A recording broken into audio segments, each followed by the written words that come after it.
विवाह के अवसर पर प्रतिवर्ष ही भक्त विवाहोत्सव मनाते हैं, रामनवमी मनाते हैं। एक भक्त ने भगवान राम के विवाह का उत्सव मनाने के लिए मंडप सजाया, बांस से, फूल पत्तियों से। किसी व्यक्ति को देख के हंसी आ गई। उसने यही कहा, क्या जनक का मंडप बांस का बना हुआ था क्या? ये तुम कागज की झंडियां लगा करके, फूल लगा करके, पता नहीं है वो स्वर्ण और मणियों से जटित मंडप था। और वो विवाह तो हो चुका, अब ये मंडप क्या बना रहे हो? भक्त ने यही कहा कि वो मंडप सोने, हीरे, मोती सब का था, बहुत सुंदर था, और उस मंडप में एक कमी थी, इसीलिए हमको ये मंडप बनाना पड़ा। जनक के मंडप में कमी रह गई, तुम उसे दूर करोगे? क्या कमी रह गई? उसने यही कहा, उस विवाह के मंडप में जनक थे, दशरथ थे, वशिष्ठ थे, सतानंद थे, विश्वामित्र थे, सब थे, लेकिन मैं नहीं था, यही कमी थी। और जब तक हम न सम्मिलित हो तो हमारे लिए क्या लाभ है? इसका उद्देश्य यह है कि हम भी उसमें सम्मिलित। ये जो सूत्र है, कथा का अर्थ इतिहास केवल सुन लेना नहीं, जो प्रसंग हम और आप कह रहे हैं, सुन रहे हैं, उसमें हम स्वयं भी सम्मिलित हो जाए, यही उसका उद्देश्य है। जब ये अनुभव होने लगे कि स्वयं उस दृश्य में हम भी एक पात्र हैं। आपके सामने जब ध्यान की बात नित्य कथा के पहले की जाती है तो यही थोड़ी कहा जाता है कि भगवान राम के पीछे भरत जी बैठे खड़े हैं, लक्ष्मण जी और शत्रुघ्न जी दाएं बाएं। यह भी तो कहा जाता है कि हम सब उसी सभा में बैठे हुए। अगर वो ध्यान केवल वह हो कि श्री राम त्रेता युग में कैसे बैठे, तो वो उसका भी आनंद है। लेकिन उस सभा में हम और आप भी जब बैठ जाए, और ये बैठ जाने का अभिप्राय यह है कि हम भगवान के सामीप्य का अनुभव करें। ये जो विवाह है, जहां पर दूरी नहीं है, पर इतनी बड़ी दूरी जीवन में बन गई, इसी की किशोरी जी ने ये जो कोहबर है उसमें हमें शिक्षा प्रदान की। और वो सूत्र बस मैं आशा करता हूं कि जो लोग नियम से सो चुके हो अब थोड़ा सुन लेंगे, उतने से भी अंत में फल प्राप्त हो जाएगा। और सूत्र यह है कि श्री सीता जी भगवान राम का दर्शन कर रहे, पर कहां दर्शन कर रहे? और तब गोस्वामी जी कहते हैं, निज पानी मणिमह देख अति मूर्ति स्वरूप निधानी, चालति न भुज बल्ली विलोकन विरह भय बस जाने की। ये तो इतना अद्भुत है। इसमें ज्ञान की दृष्टि से इसकी व्याख्या है, भक्ति की दृष्टि से इसकी व्याख्या है, स्वयं लोकाचार की दृष्टि से इसकी व्याख्या है। और उसको सूत्र के रूप में यूं कहें कि सारी सखियां श्री राम को देख रही हैं, पर श्री सीता जी नहीं देख रही। तो गुरुजनों को यही लगेगा कि ये बड़ी संकोचमयी है, तो अब इतनी भीड़ में अपने प्रियतम को देखना उन्हें उचित नहीं लगा, इसलिए संकोच के मारे नहीं देख रहे। वो उसमें उनको श्री सीता जी का शील दिखाई देता है। पर ज्ञानी और भक्त के लिए तो उसमें बड़े महत्व के सूत्र हैं, और वो दो सूत्र हैं। और वो दो सूत्र का वेदांत का सूत्र यह है, लिखा हुआ है कि श्री सीता जी को डर लग रहा है कि कहीं प्रभु से मेरा वियोग न हो जाए। लीजिए, पास बैठी हुई हैं और गोस्वामी जी कहते हैं विरह भय बस जानकी। कितना बड़ा सूत्र है।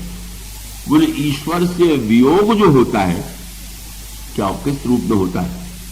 ईश्वर दूर चला जाए, संसार में तो किसी से वियोग होता है जब कोई आपसे दूर चला जाए। तो क्या ईश्वर से जो वियोग होता है वो भी ईश्वर के दूर चले जाने से होता है क्या? ईश्वर तो दूर जा ही नहीं सकता। तो भी वियोग कब होता है? श्री सीता जी ने ज्ञानी कहते हैं शिक्षा दे दिया। श्री सीता जी कहां देख रहे हैं? हाथ के मणि के कंकण में, कंकण के मणि में, और हाथ को भी नहीं हिलने दे रहे, और नेत्र की पलकों को भी नहीं हिलने दे रहे। मानो ईश्वर का वियोग ईश्वर के चले जाने से नहीं होता। या तो हमारी ज्ञानेन्द्रिय चंचल हो जाए या कर्मेंद्रिय चंचल हो जाए। सूत्र यही है। हमारी दृष्टि कहीं अन्यत्र चली गई तो ईश्वर का दिखाई देना बंद हो गया, उसको अभियोग कह लीजिए। या हम और किसी काम काज में लग गए, ईश्वर का ध्यान नहीं रहा तो ईश्वर से वियोग हो गया।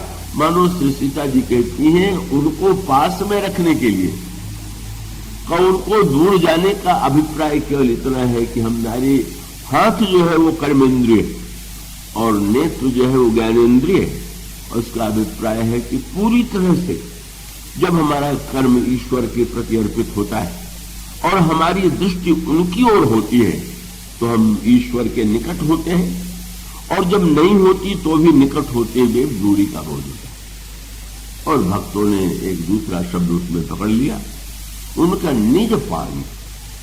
ये निज शब्द जो है ये भक्ति का सर्वस्व है। मां शंकर जी ने विस्तार से व्याख्या की होगी निर्गुण से सगुण बनाने की, पर सगुण के साथ भी भक्त एक वस्तु के लिए इच्छुक। कि श्री सीता जी जो है भगवान राम को देख क्यों नहीं रहे? तुलसीदास जी ने कहा निज पानी, और उसका अभिप्राय है कि जब तक वह ईश्वर सबका है तब तक वो ईश्वर दूसरे प्रकार का है। उस ईश्वर को निज बना लेना यही भक्त साधना का सर्वस्व। हमारा आपका निजी ईश्वर, और इसलिए वो स्वामी ने शब्द चुना निज पान। श्री सीता जी का संकेत यह है कि जब तक ईश्वर हमारा अपना नहीं हो जाता और हमारे ही कर कमलों में नहीं आ जाता, हमारे ही जीवन में स्वयं अपनत्व, ये निज शब्द जो है रामायण में सर्वत्र जो है भक्तों के प्रसंग में मिलेगा। भक्त की एक ही भावना है। लक्ष्मण जी जब बोलेंगे तो यही कहेंगे कि प्रभु, लोग कहते हैं कि आप सारे संसार के स्वामी, लेकिन सुर नर मुनि सचराचर साईं, लेकिन मैं ये मान के आपसे नहीं पूछ रहा हूं। तब बोले मैं पूछूं निज प्रभु की नहीं, आप मेरे निजी स्वामी। ये जो नियत्व है भक्ति का अभिप्राय ये है, कर्म का उद्देश्य है कर्म फल को कैसे भोगें इसकी ओर संकेत करना। ज्ञान का उद्देश्य है कर्म की ओर से निरपेक्ष हो जाना। पर भक्त कहता है भगवान को अपना बना लो पहले, और अपना बना लो ये निज शब्द मैं पूछो निज प्रभु की नहीं। और भरत जी महाराज बड़े विनम्र हैं, पर जब प्रभु के विषय में बोलते हैं तो उनके मुंह से भी एक वाक्य निकलता है, क्या? बोले मैं जानो निज नाथ स्वभाव। प्रभु यही कह सकते थे प्रभु मेरे स्वामी हैं? बोले नहीं, मेरे निजी स्वामी। और इसका अभिप्राय यह है ईश्वर क्या हमें अपना लग रहा है क्या? अगर वो ईश्वर सबका है तो स्वाभाविक है, वो तो स्वतंत्र नहीं है, कर्म का फल जैसा है वैसा ही भोगना पड़ेगा। पर ईश्वर को जब हम निजत्व से जोड़ लेते हैं, प्रत्येक को, श्री सीता जी के संदर्भ में भी वही है, निज पानी मनि मह, लंका में बैठी हुई है तो निज पद नयन दिए मन। ये निजत्व जो है भक्ति की पराकाष्ठा है। जब हम भगवान को ये कह सकें कि ये तो मेरे निज के भगवान है, और उधर से क्या उत्तर मिलना चाहिए? भगवान भी जब आपको निज मान ले, बस पूर्णता तब है जीवन की कि हम भगवान को निज बना लें और भगवान भी हमें अपना निज मान ले। इसीलिए जब भरत जी और हनुमान जी से मिलन हुआ, लंका विजय के बाद लौट करके आने का संदेश लेकर के हनुमान जी आए, हनुमान जी और भरत जी का मिलन हुआ।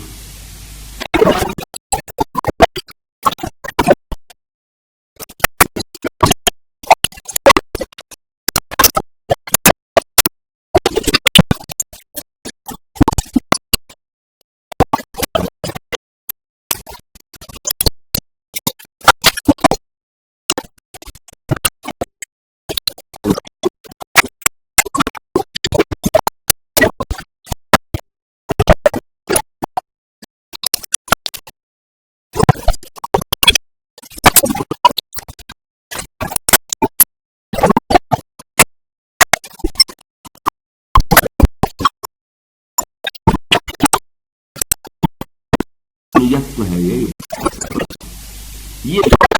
किया तो आपको क्या हमारे स्वयं जीवन में और इसीलिए गोस्वामी जी ने कहा ये जो जनक का मंडप है ये तो जीव का हृदय है। और गोस्वामी जी कहते हैं